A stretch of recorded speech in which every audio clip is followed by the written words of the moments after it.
महाराष्ट्र शासनाच्या आरोग्य विभागाच्या वतीने तथा उपजिल्हा रुग्णालय शिरपूर यांच्या संयुक्त विद्यमाने मुख्यमंत्री जन आरोग्य शिबिराचे आयोजन करण्यात आले। महाराष्ट्राचे मुख्यमंत्री माननीय देवेंद्र फडणवीस यांच्या वाढदिवसानिमित्त आयोजित या शिबिराचे उद्घाटन शिरपूरचे आमदार माननीय काशीराम दादा पावरा यांच्या हस्ते झाले।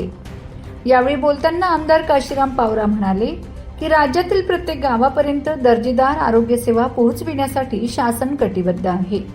मुख्यमंत्री जन आरोग्य शिबिर हा त्याचाच एक महत्त्वाचा उपक्रम असून नागरिकांनी त्याचा मोठ्या प्रमाणावर लाभ घ्यावा। रुग्णालयातील डॉक्टर व कर्मचाऱ्यांनी आरोग्य सेवा तळागाळातील लोकांपर्यंत पोहोचविण्यासाठी समर्पित भावनेने कार्य करावे।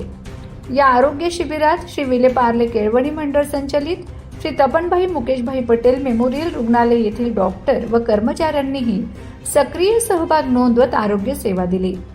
कार्यक्रमास डॉक्टर रवींद्र सोनवणे, जिल्हा शल्यचिकित्सक Dhule, doctor D N. Wagh, doctor Anil Patil, doctor Hiran Pawar, doctor Sheetal Shinde, doctor Sandesh Agale, Shri Pankaj Patil, doctor Mahendra Salunkhe, doctor Sunil Pawara, वैद्यकीय अधीक्षक उपजिल्हा रुग्णालय Shirpur, doctor Dilip Bansi, doctor Rahul Lambode, doctor Rahul Pawara, doctor Ravindra Pawara, SPKM medical team, Shrimati Trupti Pawara, सहाय्यक अधिसेविका श्रीमती ललिता धनगर, वरिष्ठ लिपिक विनोद निकम, कनिष्ठ लिपिक डॉक्टर दीपक जाधव, डॉक्टर स्वप्नील सतीश माळी, भगवान बोरसे, सावता माळी तसेच उपजिल्हा रुग्णालयातील अधिकारी व कर्मचारी उपस्थित होते। कार्यक्रमाचे सूत्रसंचालन डॉक्टर दीपक जाधव यांनी केले। माझा खानदेश न्यूज ब्युरो शिरपूर। शस्त्रक्रिया करतात। आजपर्यंत जवळपास 20 ते 25 कॅन्सर शस्त्रक्रिया त्यांनी मोफत राबवल्या आहेत।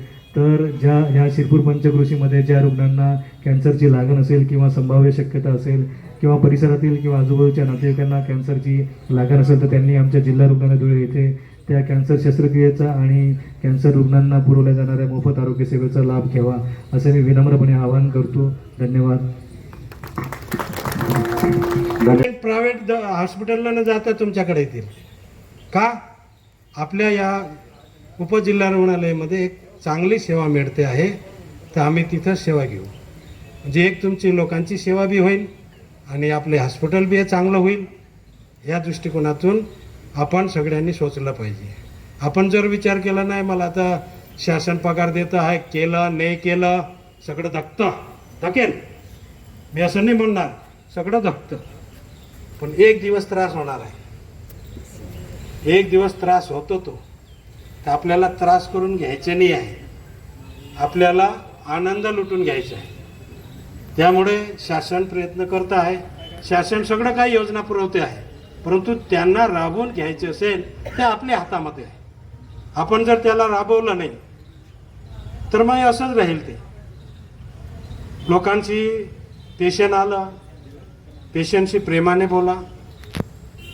अर्धा पेशंट तुमच्या बोलण्यामध्ये सुधरून जाईल तो, नाही तर तुम्ही असं ताकद देऊन बोलले इकडे रे तिकडे रे असं करत राहिलं मग त्याचं काही खरं नाही। त्यामुळे व्यवस्थित प्रेमळ भाषा वापरा पेशंटला, कारण तो गरीब माणूस असतं। कारण मी या हॉस्पिटलमध्ये सेवा घेतलेली आहे। या हॉस्पिटलमध्ये मी 3 रात्र काढलेली आहेत या हॉस्पिटलमध्ये। तुम्हाला सगळं माहीत आहे, सगळं काय त्या टाईमची टीम कशी सगळं व्यवस्थित होतं। आता बी चांगली टीम आहे। तर मागे आपला हा सुनील डॉक्टर साहेबांनी एक दिवस आले माझ्याकडे की आम्हाला फार त्रास सुरू झाला आहे म्हणे, आता आम्ही इथं काय राहत नाही असं म्हटलं। सुनील, ही सुरुवात आहे, त्रास कोणाला होत नाही, मला बी होतो, सगळ्यांना होणार आहे। त्याच्यामधून मार्ग काढून निघावं लागतं। सोपं तर नाही ना, थोडंफार तर डोकं लावावं लागतं। कोणी